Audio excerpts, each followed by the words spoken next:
Okay. Where's Inca?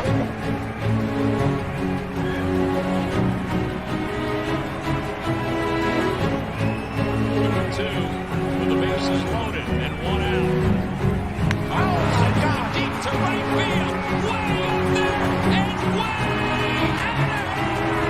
Second and walk-off home run. Grand slam, Bryce Harper.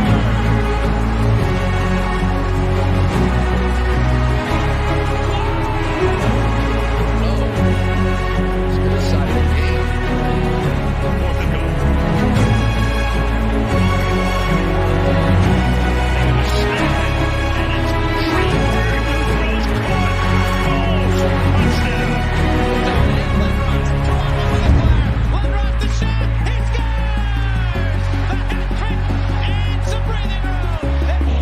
Here's Iverson. Elude the defender. Stays right where Allen wants to go. Wants the baseline. Fade away. Yeah. He's way too good. He steps around Lou and drilled it. And the Sixers have scored 9 in a row. 7 straight points by Iverson. Looked like he was dead in the water. The Sixers by 4.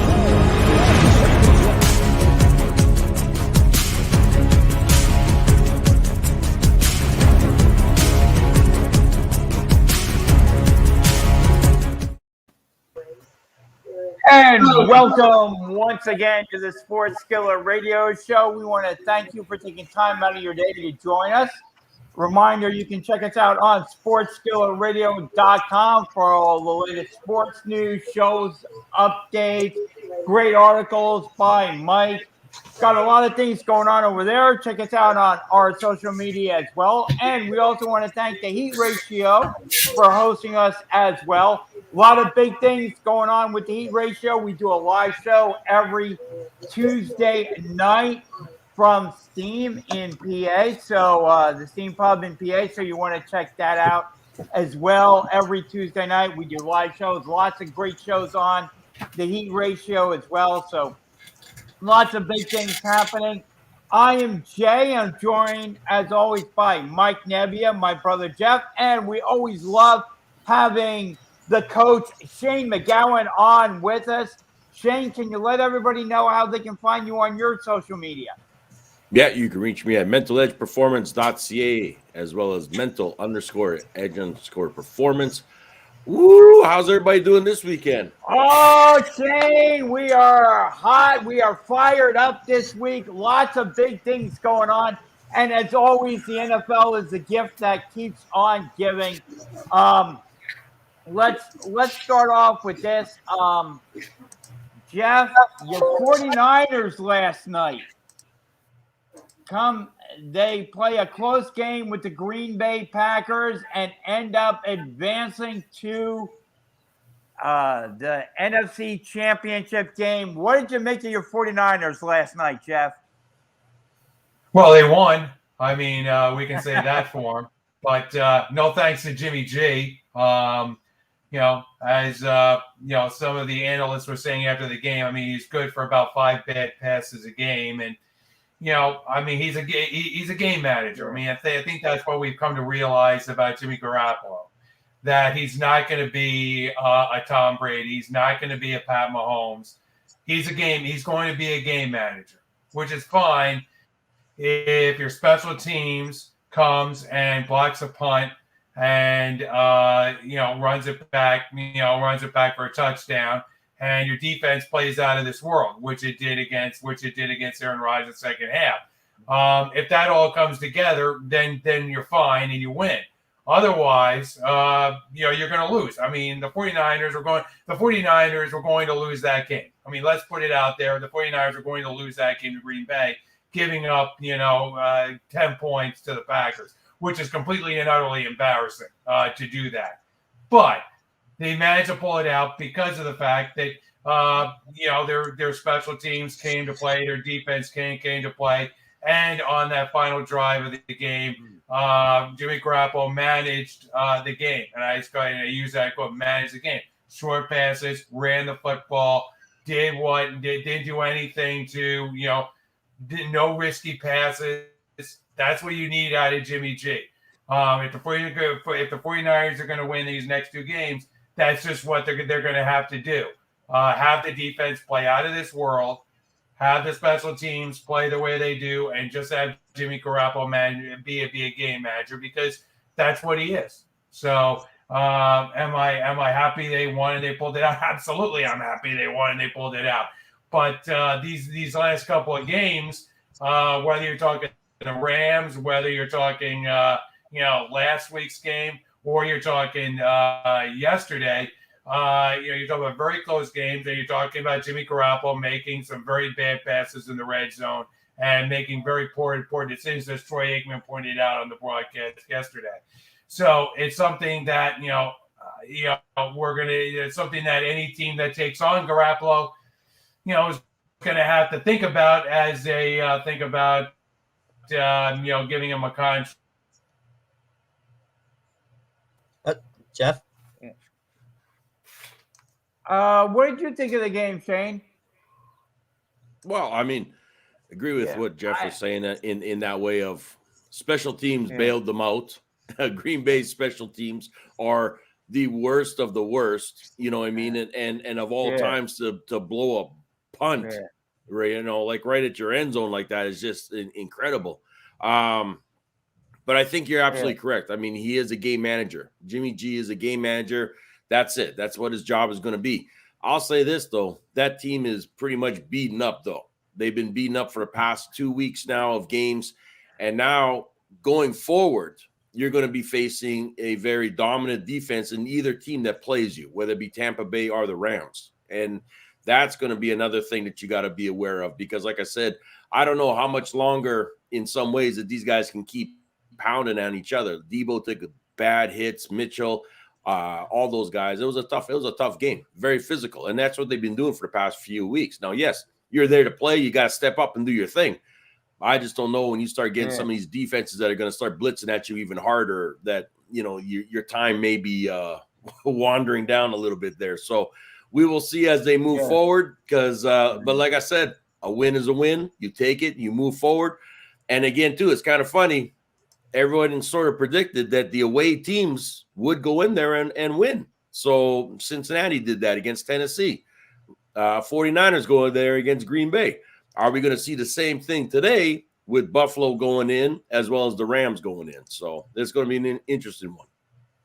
Yeah. What did you think, Mike, of Jeff's analysis of Jimmy G? You think he's a game manager? You think he's a franchise QB? What's your thoughts of Jimmy G?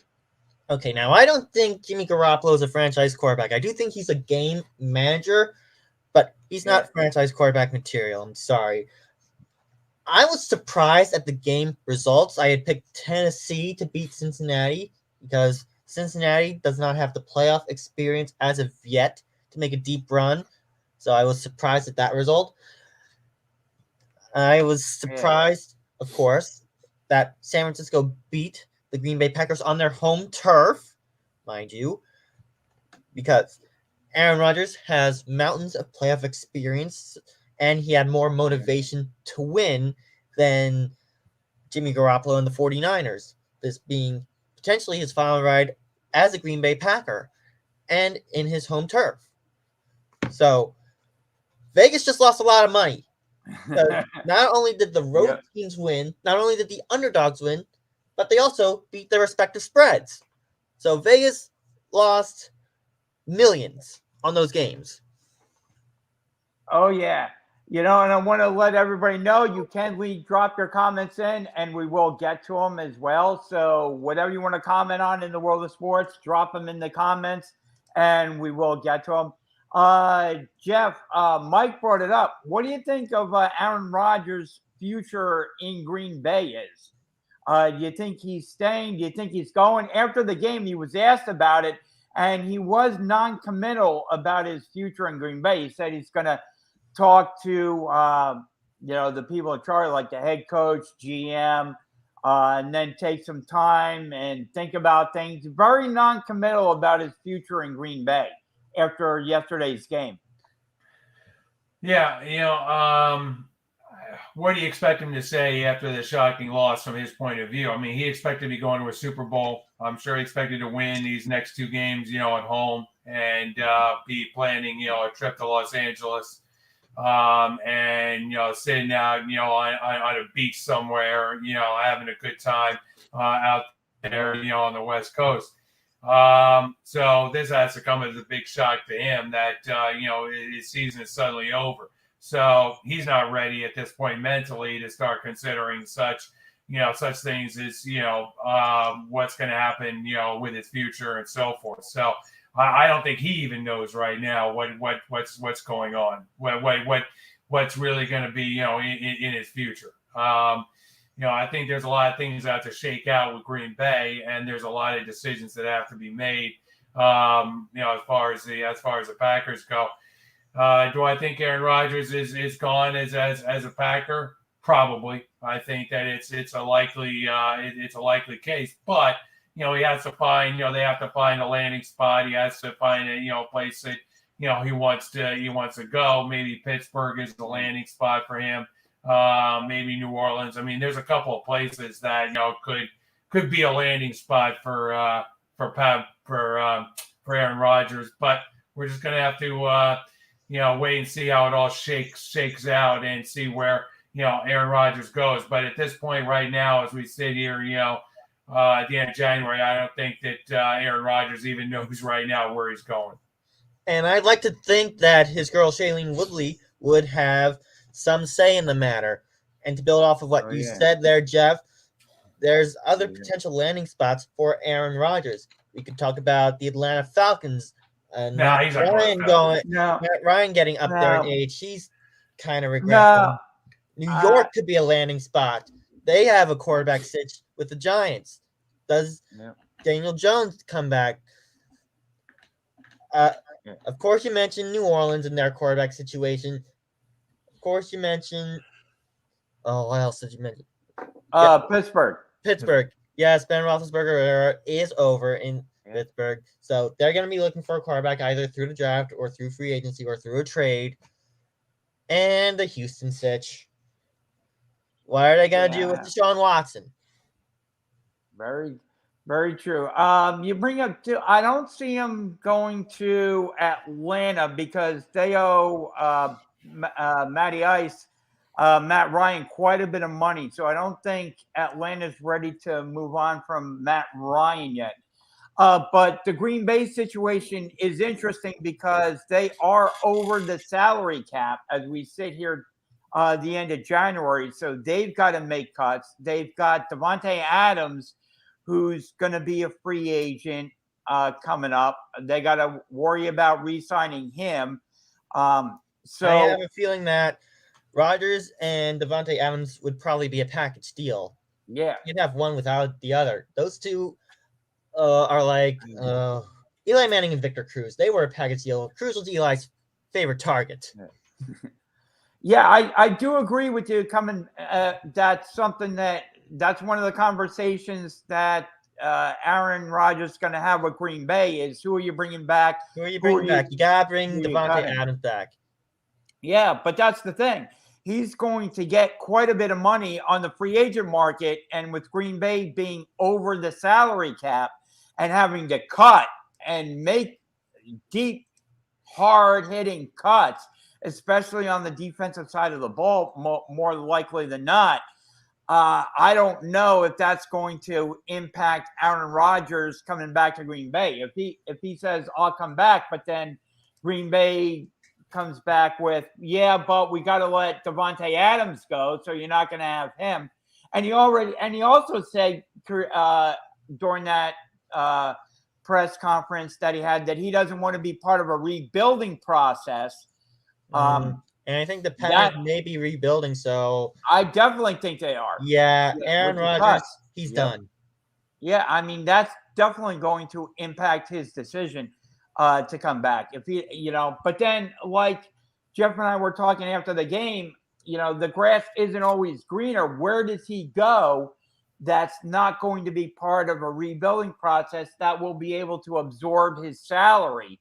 We think maybe Pittsburgh, but does Pittsburgh want to take him on? And, and on the other side of the ledger, what assets are that, is that team willing to give up to acquire Aaron Rodgers? That's the other thing too, is you got to absorb Aaron Rodgers' salary. You've got to give up assets, be it draft picks and players. And how is that going to impact that team's ability to win with Aaron Rodgers? Okay, we give up the draft compensation and a player or two on the other end to get Aaron Rodgers. Well, now how does that impact that team's ability to win? You say, okay, Aaron Rodgers goes to Pittsburgh. What draft picks are Pittsburgh going to give up to acquire Aaron Rodgers, or draft picks? There would have to be the first or two somewhere in there.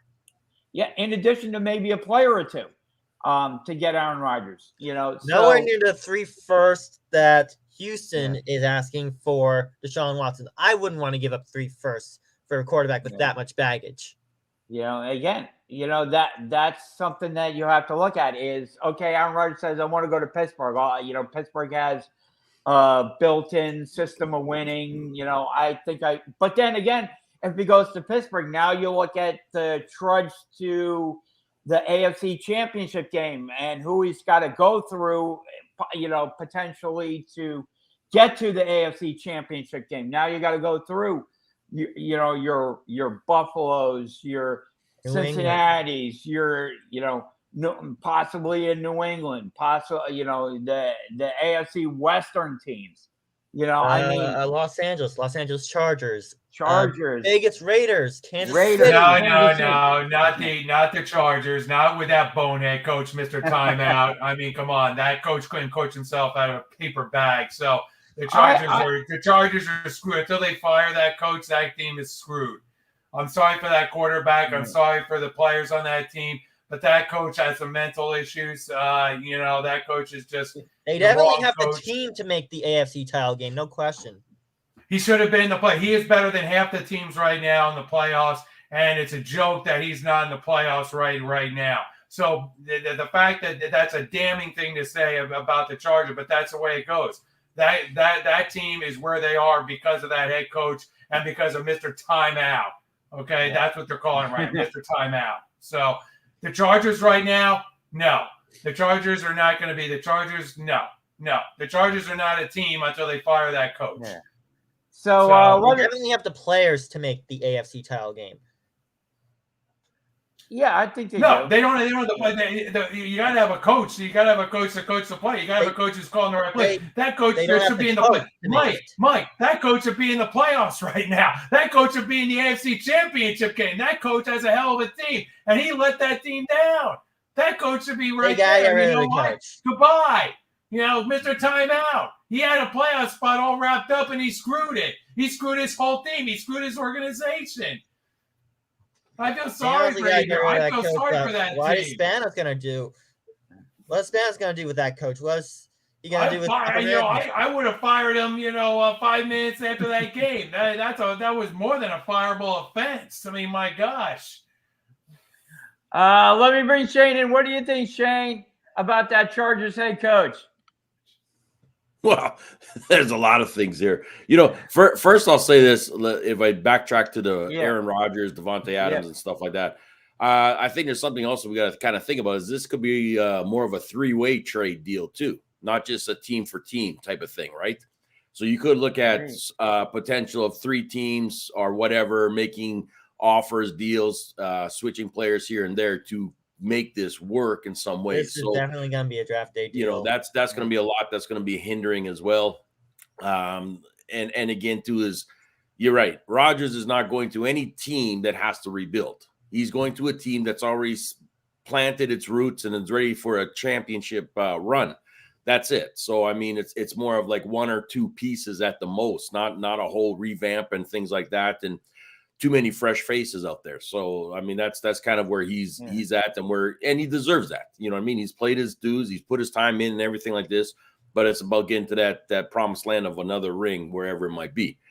When it comes to the Chargers coach, I mean, like I said, my Raiders were willing to put them in the playoffs. You know what I mean? They were willing to just run that ball and say, welcome and join us if you want to.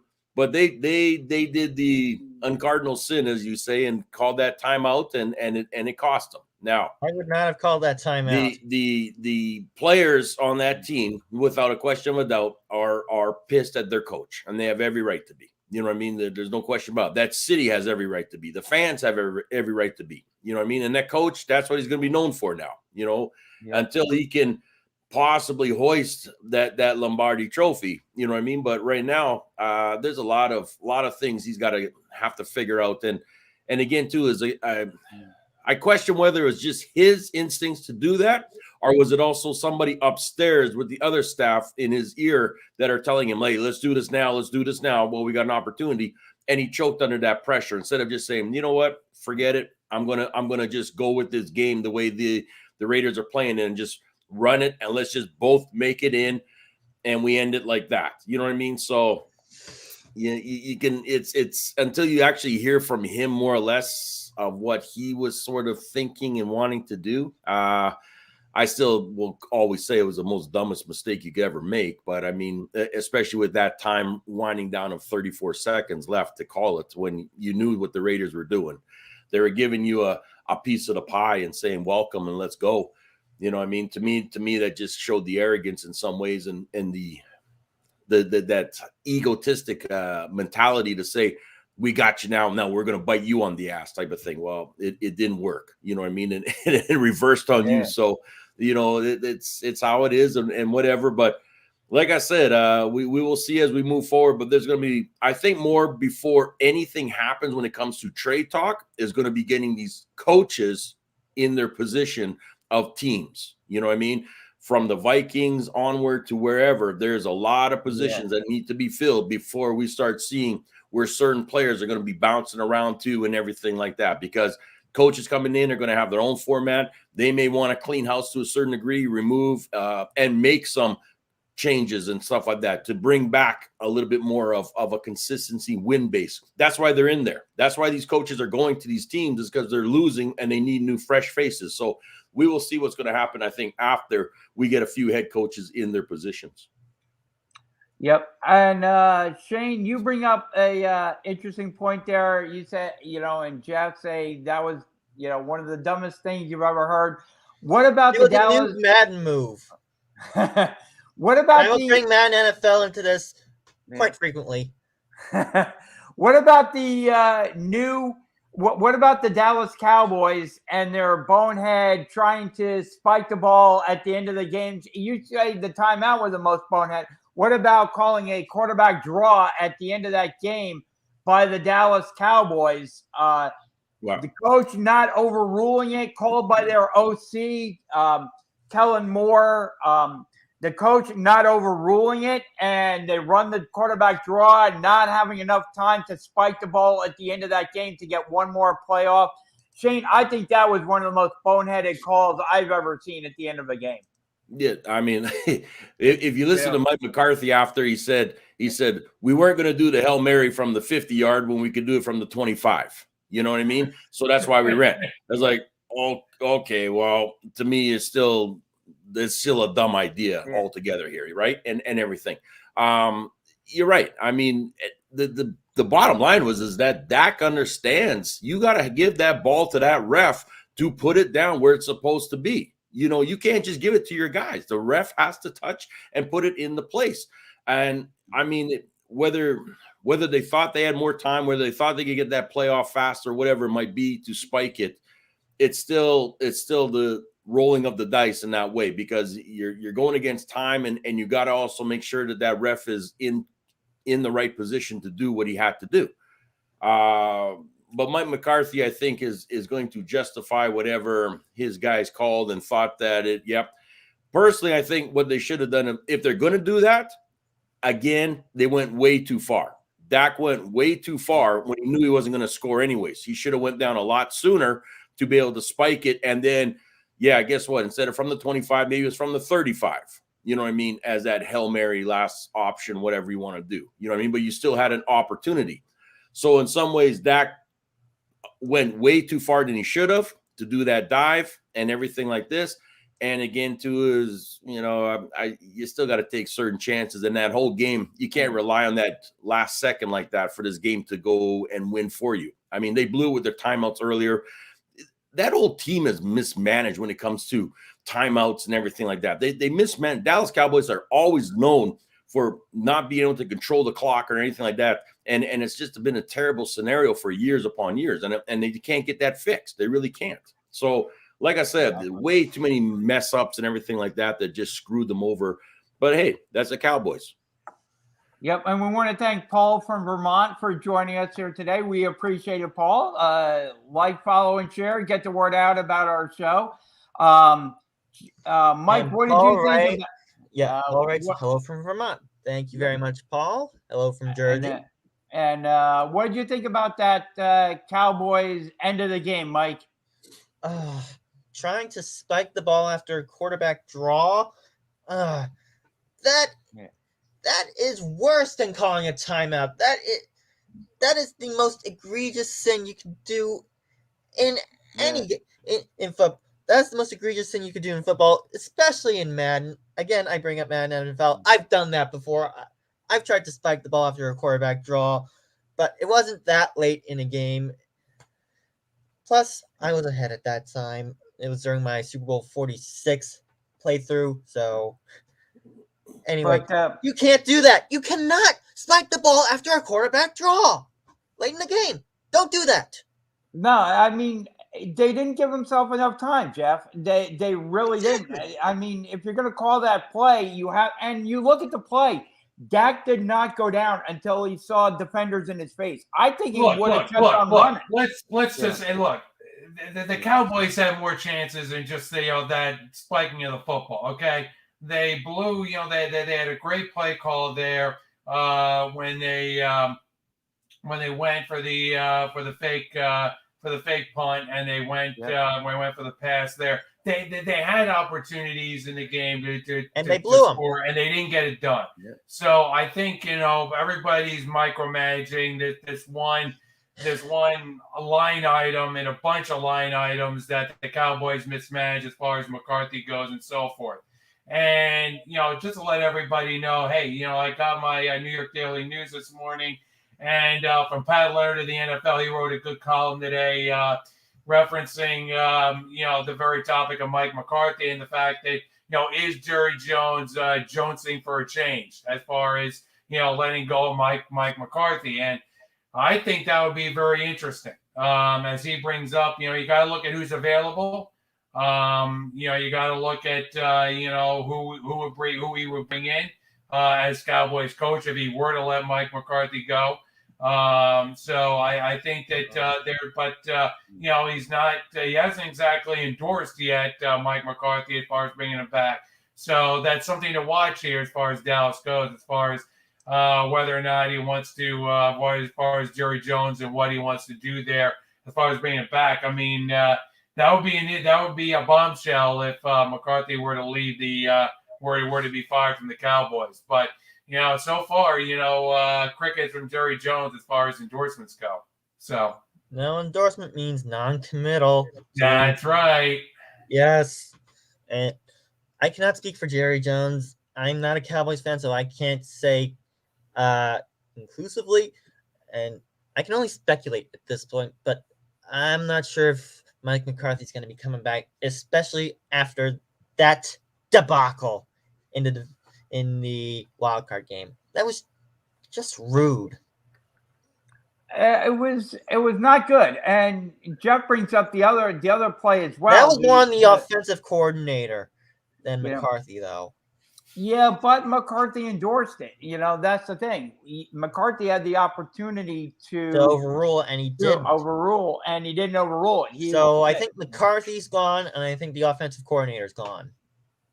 Well, see, that's the thing. The offensive coordinator is apparently interviewing or will be interviewing for some openings around the NFL. He appears to be an up-and-coming coordinator, a person that teams are kind of looking at to become their head coach. So they're kind of looking at him as a possible coaching candidate to take over their team. I mean, it'll be interesting. Giants, stay away from him. It'll be interesting to see what happens with Kellen Moore. The Miami Dolphins brought him in and talked to him about their opening as far as their head coaching opening goes. Don't forget about Dan Quinn right now, the defensive coordinator. He'll probably get a job as well somewhere. Yep. So Dan Quinn might be able to get a job as well. Mike, as we're talking about the head coaching openings, your New York Giants made a little bit of a splash this past week and actually got a GM in place. Yes, they got the assistant GM from the Buffalo Bills. So they may be taking a page out of the Bills handbook, getting their personnel and trying to form their organization like the Bills. So next step is a head coach, and I'm not sure who they're going to be interviewing, but stay away from the Dallas Cowboys offensive coordinator after what he pulled. Okay, thanks. Yeah, that didn't work out too well for him. The last time they hired a Giants coordinator or head coach. But you're right. They did bring him in. He does have ties to the Buffalo Bills. He did interview the Bills coordinators, both offensive and defensively, before their game this evening. So he got kind of ahead of he got into his position as GM and hit the ground running and interviewed those two guys so that he could get those interviews completed before let the GM pick the coach. And apparently that's what they're going to do. And I think that's what they should do. I wholly endorse that. Are the Mariners finally changing their ways? Could be. Are they finally breaking free of the Wilpon shadow? They could be. They could be. And yeah, anytime, you know me, anytime I have the chance to rip on the Wilpons, I will rip on the Wilpons. You will. Absolutely. I have made my point on those squares clear. I hate them with a burning passion. I wish they would just jump off a cliff and never bother us again. Well, they are not. They are gone. They are no longer affiliated with any New York team. They Except only for have the New York Excelsior in the Overwatch League. Yeah. They're gone. They only have their history there. But, it looks to be as though the Giants are going to let the GM pick the head coach. Neptune. So he does have Buffalo ties. So I'm wondering if, maybe they bring in Brian Daboll as the new head coach. And they have that symmetry kind of going on there. What do you think, Jeff? You think Daboll might be a leading candidate for the Giants position? I think there are going to be several coaches that are going to come in that are going to be, interviewing for the position as he gets settled into the job. So we're just going to have to see what Joe actually does, in that position. But he's got to get it right. I mean, he's got to find the coach that can lead these group of men and start to rebuild this Giants organization, because they're a clown outfit right now. I mean, let's be honest. I mean, they're like a clown car that just has, they're like that clown car that pulls up in the circus that, it just has a bunch of clowns. This has a limited amount of clowns coming out of that clown car. And that's just where the Giants are at this point. And, they need to bring respectability back to that organization. I mean, they need somebody to come in and settle things down and just bring stability to that organization and just kind of, get that organization right. And, it's going to start with, the quarterback position. It's going to start with analyzing the personnel that they have and so forth. But there's going to have to be some chemistry between Joe and his head coach. And there's going to have to be this a lot of, foundation work that's going to have to go in to, rebuilding this giant organization. Because right now they're nothing but a clown car. Yeah, what did you think about that hire as GM, Shane? I think it was a pretty strong hire.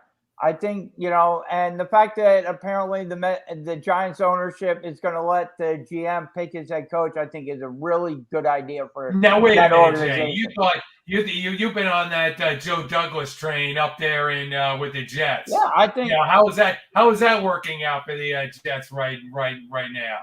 We'll see. We'll see. They have they're improving. No. I mean, how has it been going so far? How's it been going so far here? Because so far, Robert Saleh looks to be a little bit over his head. And, this quarterback, I am not sure about this pick here by your head honcho here, Joe freaking Douglas.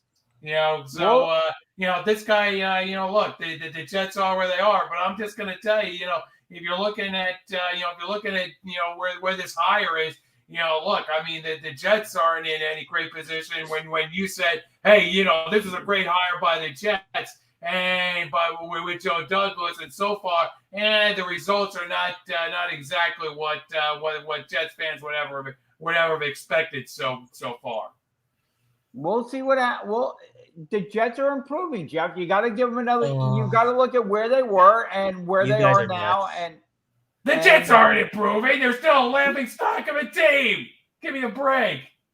They've got good players. They've got some good players on their team that Joe Douglas has brought in. It's not an overnight fix with the Jets. Right. It's like I'm saying. It's never an overnight fix. They've been trying to fix it since '69. They've been trying to fix this organization since '69. Just like it's not going to be an overnight fix with some of these other teams. It's not. It's going to take. What I'm trying to say is, you don't know. You can't say that somebody's a good hire until you actually see, what they actually do in the job and what kind of coach they pick and so forth. So, trying to predict, how good of a GM is going to be is kind of, it's tough to do at this stage because you just don't know until you see 2 or 3, 4 years in to his term, and you start to evaluate the coach. Start to evaluate the guy on his hires and on his personnel. So I'll give you that. But based on what industry people are saying, it seemed to be a strong hire. It didn't seem to be an out of the box hire. It seemed to be a guy who has a good work ethic and comes from good stock and that type of thing. It's not a guy that you're kind of that doesn't have a strong work history, that it wasn't out of the box hire. Well, we'll see what kind of hire he is, because he has the biggest decision of his tenure when he goes and he picks his head coach. So we'll see what happens here. Yep. Any comments on the hire, Shane? Or well, like I said, I mean, with any GM that comes in, if you're getting that opportunity to pick your coach, right, you're going to sort of determine what direction you're going and what you think. Is it just bring in my old friend type of attitude, or is it like, no, let's actually bring in some fresh blood, let's bring in somebody new type of thing that can do something here for us and help us win. But look at the Giants are the bottom of the barrel in the weakest division that there is. You know what I mean? You could bring in Mickey Mouse, for Pete's sake, and probably do a better job at times. You know what I mean? So like I said, they got to do something. And you're right. They got no quarterback. They got no offensive line. They got no receivers that can catch anymore out there. Everybody's always hurt or doesn't want to play. And I think that's also another thing too, is do some of these guys actually want to be there? You're right. Because from the looks of it, throughout the last 3-4 weeks of the season, those guys didn't want to be out there. You could see that they didn't want to be out there on both sides. It was just, I'm just here to collect my paycheck type of thing.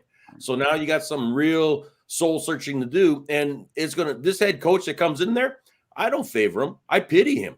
He's got a lot of crap he's got to deal with. You know what I mean? And who he brings in with him to also get these guys on the right playbook and make it a competitive team is going to be a hard task. So don't expect miracles in 1 year. If you're a Giants fan, don't expect next year to be the savior or anything like that. As you saw with the Jets, there ain't no savior there. You know what I mean? They're still trying to struggle it out. Yeah, you get the odd win here or there. You make some type of a noise or whatever of one game, but in the end, you're still at the bottom of your division. You know what I mean? So it's going to take a lot longer. And the Jets are in that bad. Jets are in a worse but the Giants are just as bad. And in a weak division, that sucks even more for you. Yeah, definitely. So as we go around, we saw the Cincinnati Bengals win yesterday as well. I hate the Bengals. I hate the Bengals. No, the greatest right now, Joe Burrow. He's my new hero. I hate the Bengals. If Joe Burrow were on the 49ers, they'd be winning Super Bowls every year. I'm just saying that right now. That if you put Joe Burrow, if you replace Joe Burrow and you put Joe Burrow in the 49ers would be steamrolling right now. The 49ers would be the best team in the NFL by far. I will say the 49ers. Go ahead. No, the 49ers are a quarterback away from being, without a doubt, Super Bowl contender, champions, etc. That's all I'm saying. They've got everything else around them except that key quarterback. So you're right. I'll throw a Burrows in there. I'll throw an Aaron Rodgers. I'll throw everybody in there other than what they've got, who could actually take them for not 1 year, 2 year, but possibly longer in some ways. That's what that team has developed into that.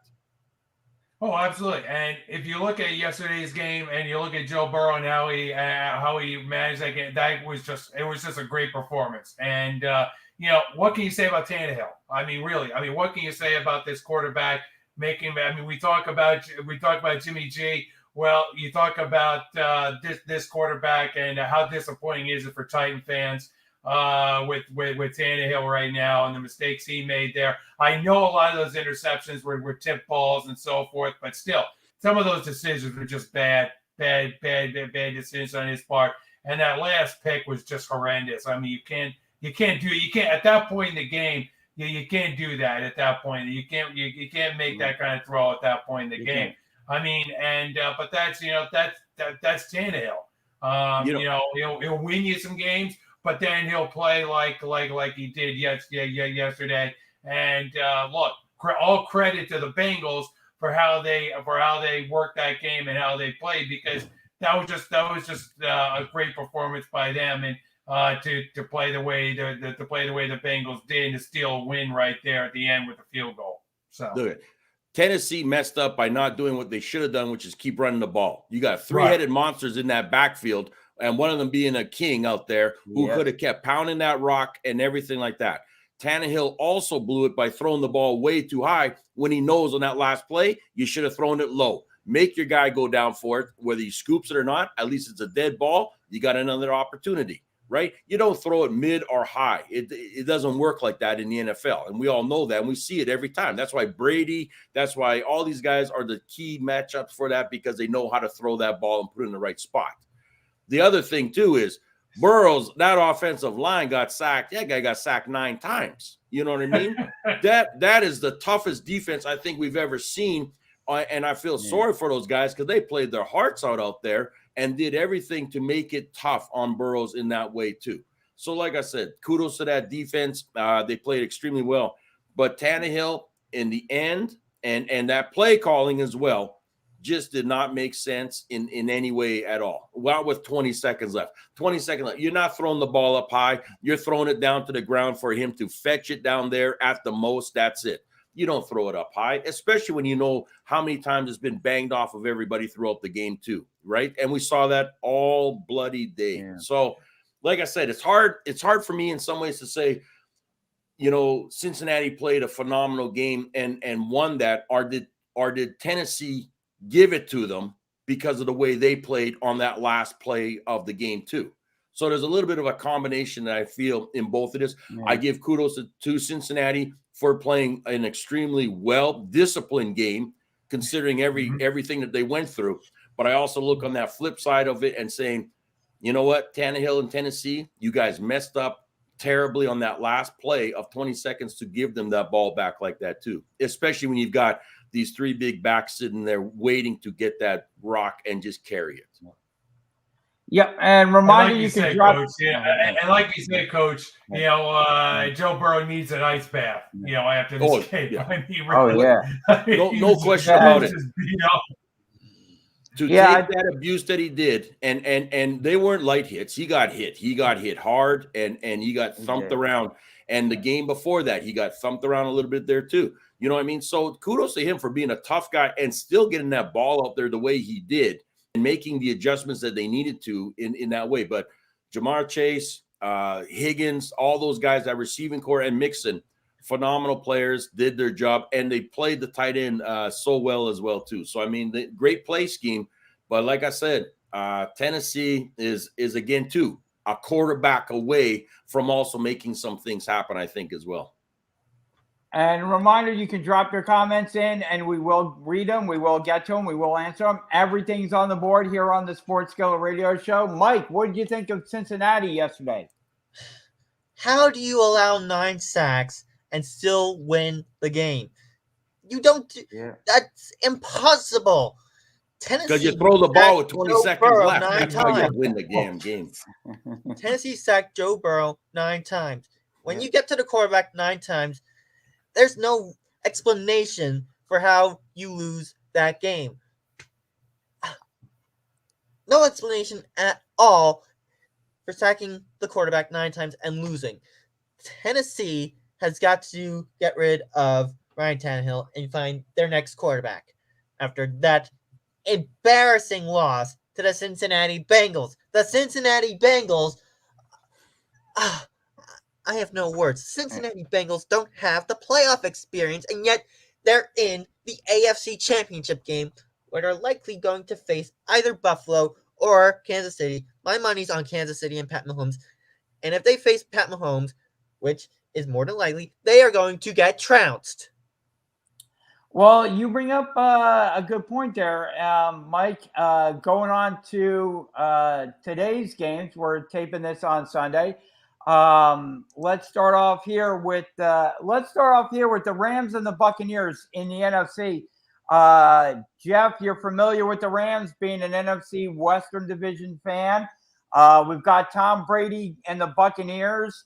Who do you think needs to win the game more? Do you think it needs Tom Brady needs it, or do you think the Rams need it more?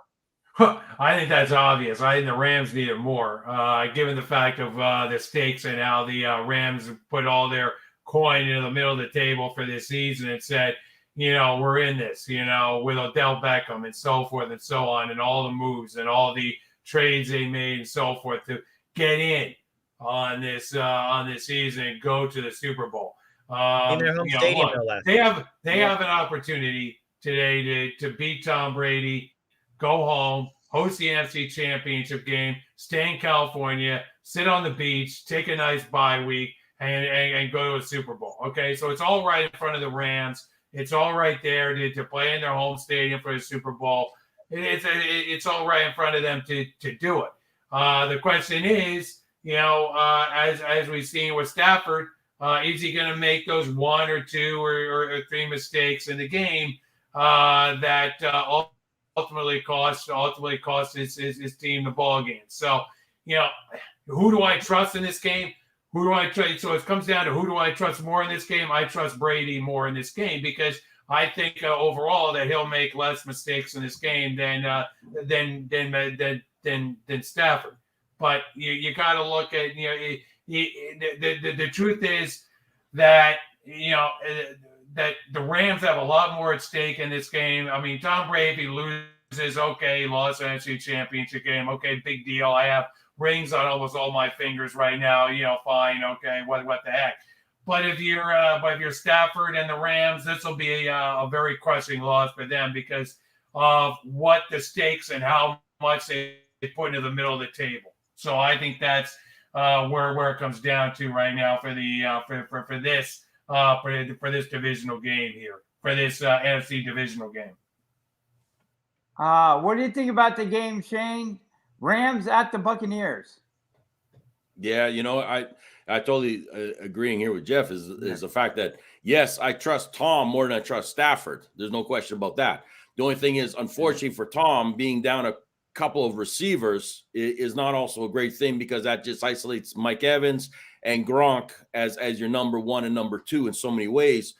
Fournette coming back is a huge thing, but you're still going against a number 1 or number 2 run defense. You know what I mean? And that's tough. And that defense is playing tough. You can't deny them. They are playing very, very smart, lights out type of football right now.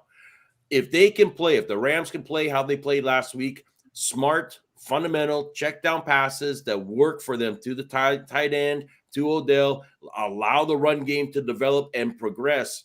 I think Stafford's going to take this one. I do. I think the Rams will take But that this was game. the Cardinals, Shane. That was the Cardinals. And that's the other thing too, is you're playing against the two different demons on this way, right? You know what I mean?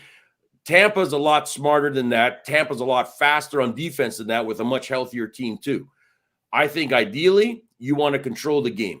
If they don't want to give it to Tom to be out there way too long, so Stafford and them have to make sure they run this game to kill the time. I mean, it's really what's going to come down. Time management. Can they do that? That's going to be the key to this. It really will be. It will be in so many ways.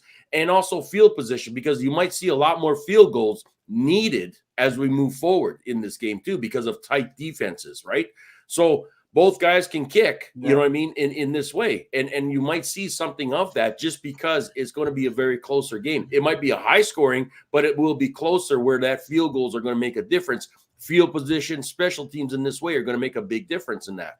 I just think in the end, Rams have too much at stake. Like you said, home, being in a Super Bowl at home, you went out to get everybody, you paid the money, you gave up the draft picks, you did everything like this, one and done. And that's how their attitude's been. So, like I said, I'm going to take the Rams on this, and we'll see how we go.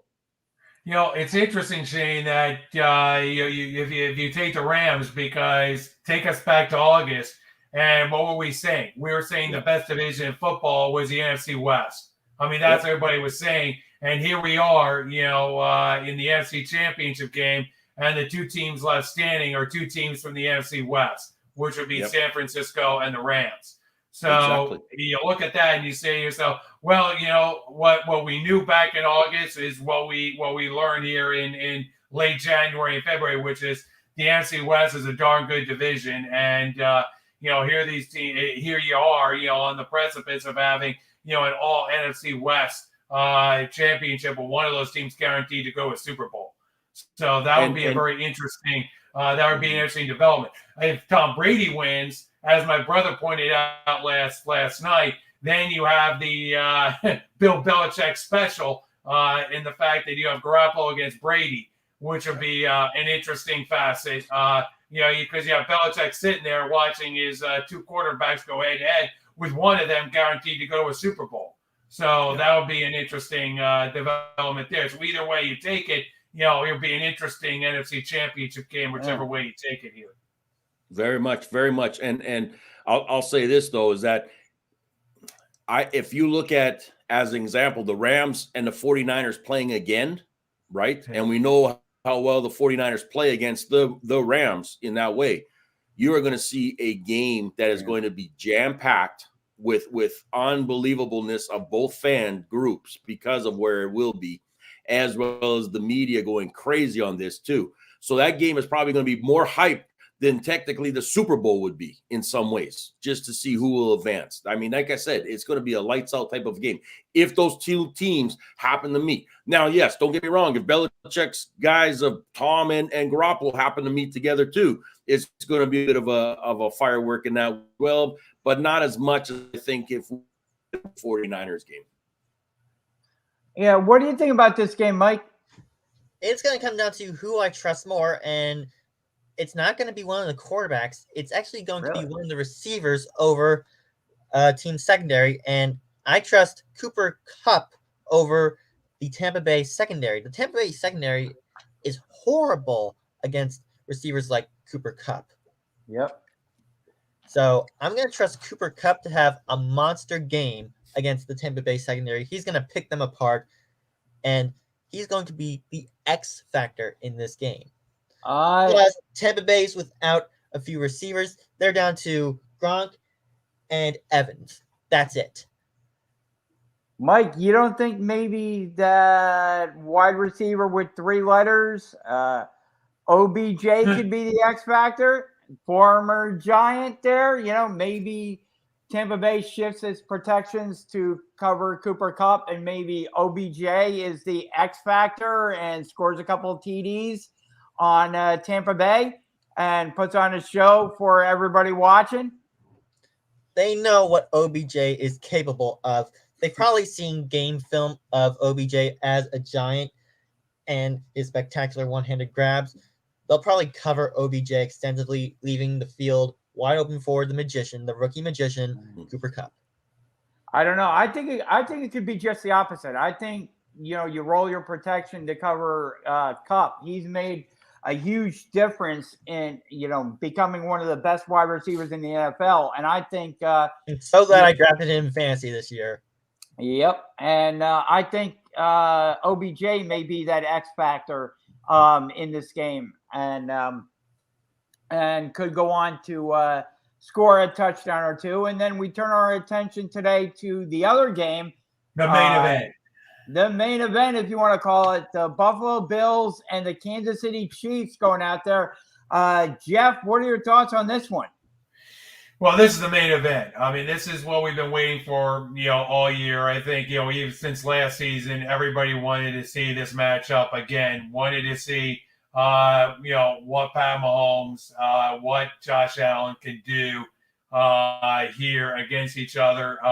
You have the Bills coming in on their best high. I mean, playing the perfect offensive game. I mean, they're playing as well as the Bills can play. And they're going into Kansas City again.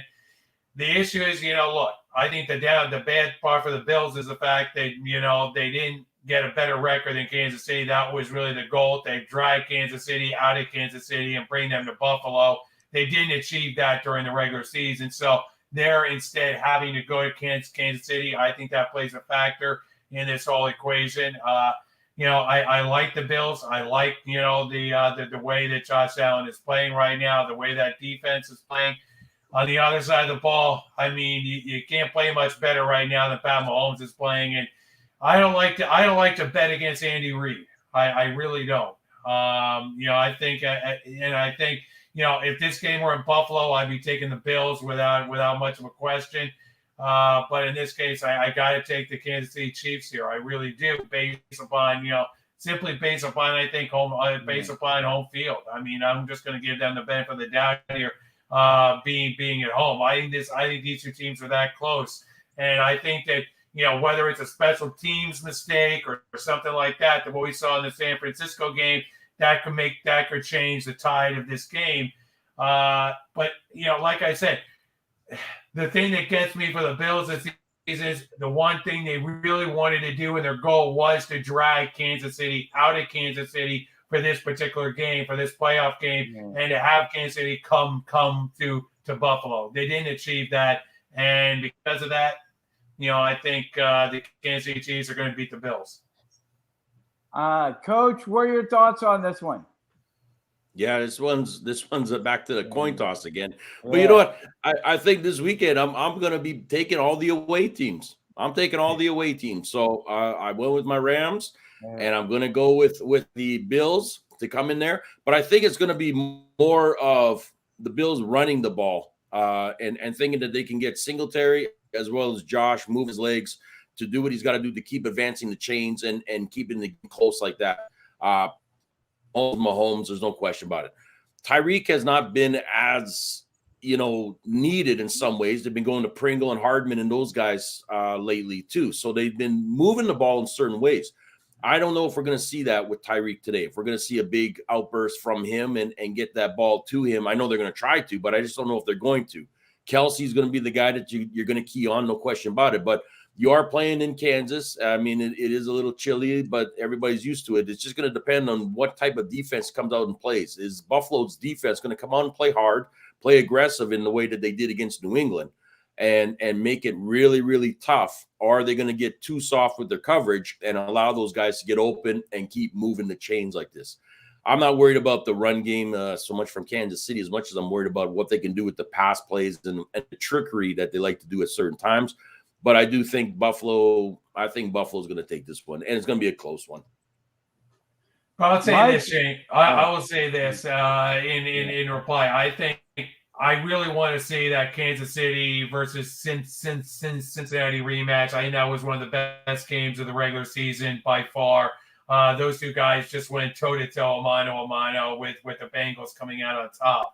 And I want to see the adjustments that kind of Pat Mahomes makes in that kind of game for the right to go to Super Bowl. And you know what? I mean, wouldn't it be ironic that this year that we go back to the 80s and we go back to Cincinnati versus San Francisco in the Super Bowl, and pound on those Bengals yet again. I mean, the only downside is, I wish CBS were doing the game so I could see the halftime. I could see that Boomer Esiason, on the halftime show there, trying to toe the line here with the Bengals there, since he got pounded unmercifully by Joe Montana in that Super Bowl. So yeah, no. Hey, there's in the end, you're right. You could see a very, very remake classic matchup that there once was. You know what I mean? Again, out there and stuff. And you're right. Well, it wasn't a classic. I mean, the 49ers went out there and just unmercifully pounded on. They did. So, they did. You know what I mean? But like I said, is to remake it again. Would it have the same? Would it have the same outcome? Right? Would San Francisco, if hypothetically, would it have the same outcome of San Francisco doing the same thing again to Cincinnati, or has Cincinnati improved that much that they might give San Fran a bit of a run for their money? That's something we'd have to see. It's a whole new generation of players. So. And right now, we've always said anything happens in the playoffs. I mean, all these teams that are ranked 4th and 7th and whatever are knocking out the number 1 teams. You know what I mean? So, like I said, I'm going to take my away teams. I think they're going to be the guys that are going to match up the best and take it this weekend and stuff. But like I said, I'm interested to see this last game. That's for sure. See how Buffalo responds after coming off that high of the big win that they had last week against the Patriots. And Mike, what are your thoughts on this game? I got to take the road teams here. I'm taking the Rams over the Buccaneers. Tom Brady, time for you to retire. I'm going to be taking Kansas City over Buffalo. Sorry, okay. Buffalo. I will take. Who else is? And so you have Kansas City winning. Yes, and I have LA. And why are you picking Kansas City over Buffalo? Arrowhead's just too tough a place to play for the Buffalo Bills. The crowd there is raucous, and of course, Pat Mahomes. You just can't pick against Pat Mahomes and Andy Reid. Yep, and I am going to go with the Rams over the Buccaneers. Although, doing a sports talk show, I would love to see the Buccaneers win because Jeff brought it up. I would love to all week hear about Garoppolo versus Brady. I think that would be great fodder for sports talk. But I think the Rams are going to take it, and I'm going to go with I would love to see the Bills win and go to the AFC Championship game, but I am going to go with Andy Reid and the Chiefs. And the X factor we didn't bring up during the show is that, the Bills head coach used to be the defensive coordinator under Andy Reid. So the two of them have a little bit of history back in the day with each other. Sean McDermott took over for the late Jim Johnson after he had passed away on the Philadelphia Eagles. So Andy Reid and McDermott do have a history with each other, do know each other pretty well. So I don't know how much of a factor that will play in the game, if at all. But again, the two of them do know each other really well. So I think the two of them after the game are going to have a nice conversation real quick, in midfield. But I am going to go with the Chiefs in this one. And just to kind of bring everything around rosy a little bit, I saw this tweet come up. Green Bay had 30 years of uninterrupted Hall of Fame quarterback play and got 2 titles. That might be the greatest underachievement in sports history when you compare that to the 49ers having Montana and Young from 79 to 99 and got 5 Lombardi trophies. Maybe if you ask Green Bay Packers fans, they should have more. Jeff, do you think this is turning out to be one of the most underachieving, one of the greatest underachievements in NFL history? Well, if you base it solely on Lombardi trophies, yes. I mean, if you base it on quarterback play and you base it on two guys who, are both going to be wearing gold jackets, Favre's already in, and, you're looking at, a future Hall of Famer and Aaron Rodgers. So, you are talking about, and that's rare to have, that kind of quarterback, that kind of quarterback play, for that length of time. But again, if you're going to base it solely on, Lombardi trophies, you're going to say, okay, what is the definition of success? I mean, then absolutely, then, it is, it's a very big disappointment for Green Bay, to not have more Lombardi trophies in the case when you consider these two Hall of Famers. Whether or not it was the coaches, whether or not it was the personnel that was surrounding these quarterbacks. I mean, there's a number of avenues you could go down that could explain why the lack of success. But also, a lot of these games, being big kind of coin flips with the Pack. I mean, they've been in some very tough playoff games over the years, and last night's game was more of like a 50-50. I mean, either one of these teams could have taken it, quite honestly, but. That's just the way it goes. So, do I think it was underachievement? If you're going to base it on simply on Lombardi trophies, yes. What do you think, Shane? Do you think the Packers, like when you look at everything kind of in totality, do you think only having what they have in the Lombardi case, having Favre and Aaron Rodgers, when you compare the 49ers with Montana and Steve Young, do you think that's kind of an underachievement for the Green Bay Packers? Yeah, I mean, like Jeff, I'll run off of Jeff in the same aspect like that too. Montana and Young were a dynamic duo in so many ways, and when Young took over, I mean, he did his own and made things happen as well. And when you listen back to a lot of the old timers that played out there, they agreed. They said Young had so much talent and the way he took the game too. To other teams. He wasn't afraid. I mean, he knew he stepped out of the shadows. It became his and he ran with it. But again, too, it was a different era back then as well, right? Than what we are in some ways now and stuff like this too. But like I said, it's Rodgers leaving now, which I believe he's going to be doing. I still think that if he goes to a contending team, he still has that opportunity to get himself another ring. There's no question about that. Who it'll be with, I'm not sure, but I do think that he will make something happen. I think that's his goal, and he's pretty driven that way. If you know him and things like that in this way, I believe he's got that mindset where it's like, I'm not playing unless I can win another ring. It's simple as that. It's not a paycheck. It's nothing to do with anything like that. And more records. I've got all these things. You know what I mean? So like I said, in my opinion, I think Rodgers is going to look to figure out who's going to get him that best opportunity to win that next ring. But I will say one last thing here before we start ending off here is I've always had a problem with our MVP, right? When it comes to the NFL. And it's always been a quarterback. And to me, I look this year and say Cooper Kupp, to me, is the guy that should be the MVP. He should be, without a doubt, what he's done and achieved, playing all season, as well in that way compared to some of the teams like everyone's still saying is Rodgers going to be the MVP and stuff like that. Well, you know what? You didn't play against Detroit. You didn't really fulfill as you move forward here either and things like that, where a guy like Cooper Kupp this season did so much, to win the Triple Crown like he did in that way.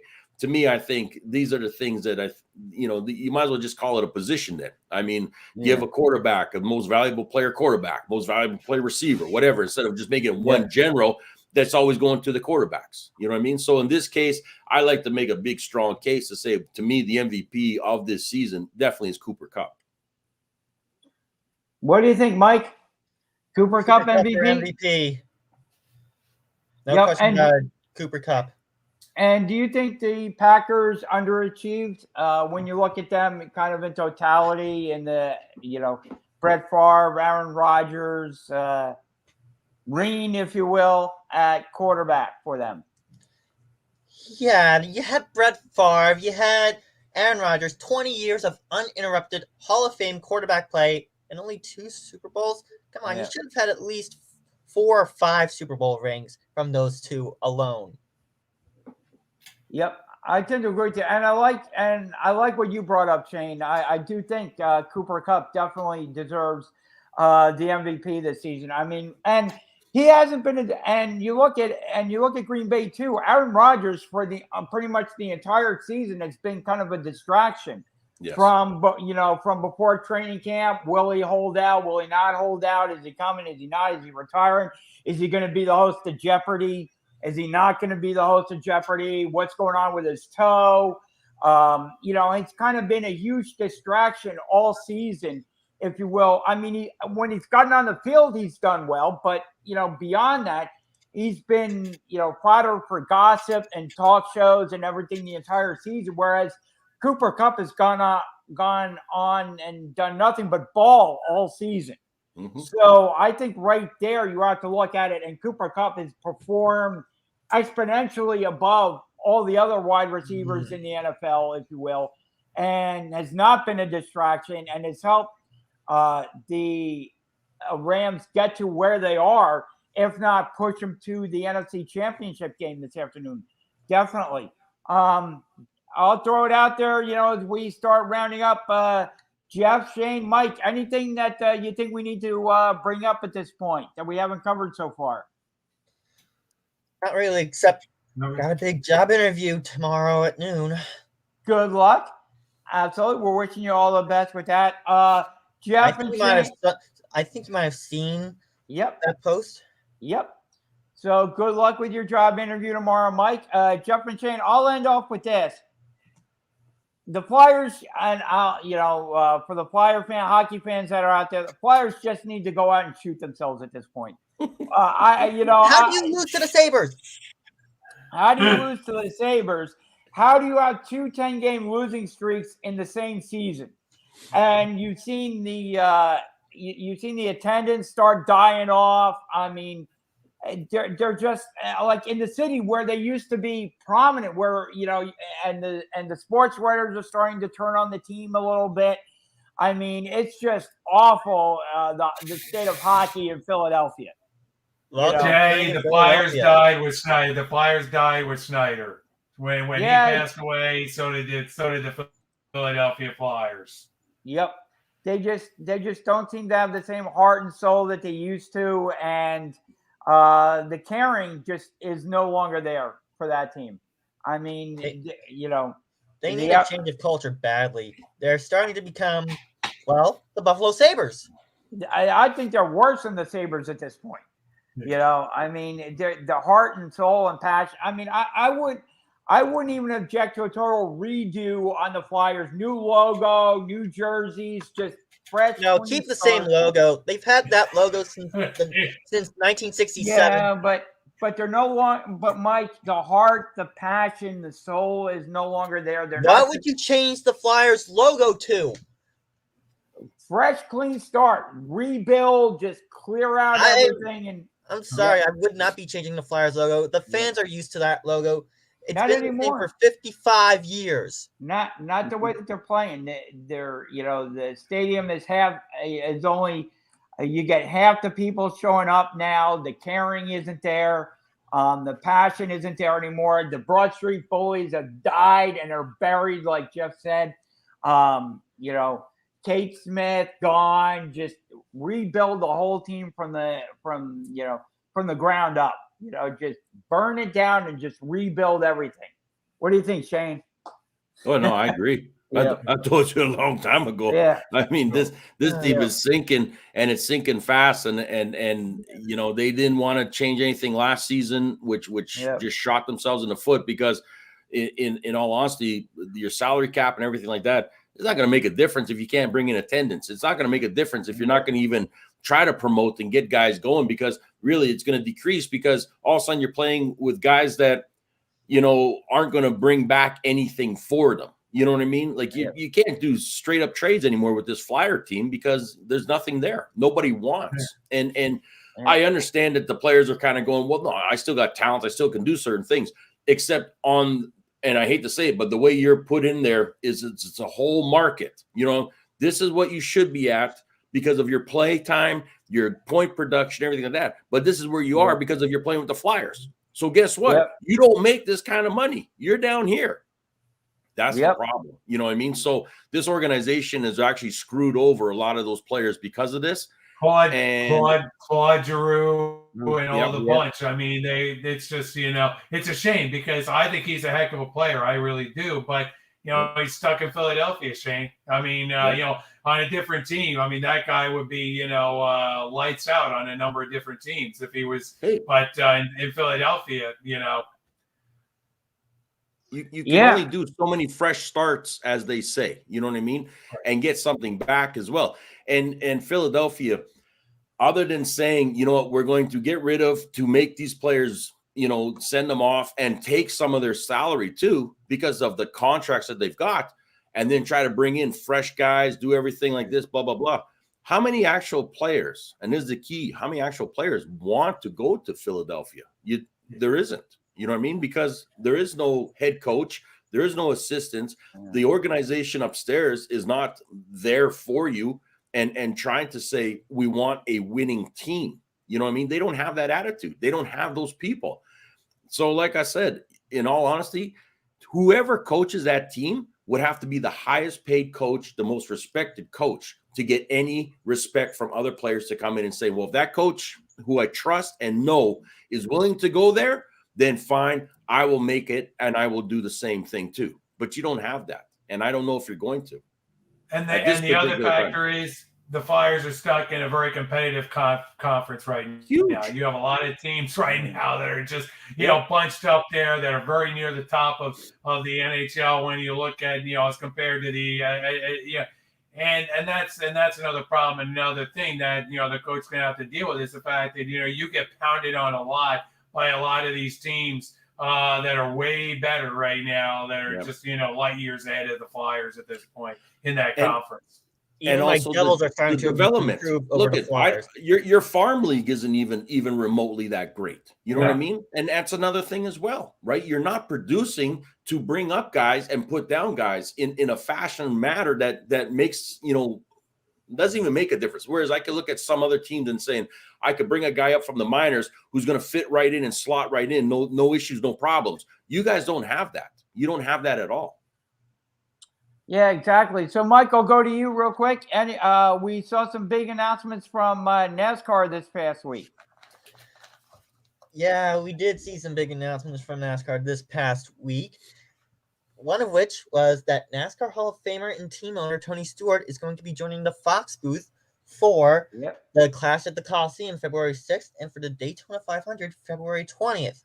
Now, no word on any other races for Stewart in the booth, but this is a welcome addition to the Fox booth after the departure of Jeff Gordon to take up the vice president position at Hendrick Motorsports. Basically, Mr. Rick Hendrick's second in command. Very cool. So we will be looking forward to that. I'll throw it out one last time. Anything we didn't cover, guys, that you want to mention? Guys are all good? Shane, can you let everybody know how they can find you on your social media accounts? Yeah, you can reach me at mentaledgeperformance.ca as well as at mental_edge_performance. Well, let's get ready for this weekend, boys, and we will see what happens. Absolutely. I want to thank everybody for joining us each and every week. Again, you can find us on our social media account. I want to thank the Heat Ratio for also hosting us. Reminder, every Tuesday night at the Steam Pub in PA, live show. They also have some other shows going on over there, so you want to check out the Heat Ratio as well as sportsskilletradio.com. For all latest sports news, our Twitter account, we're responsive. Drop your comments in. We will get to them. Thanks, everybody, for tuning in this week, and we will see you again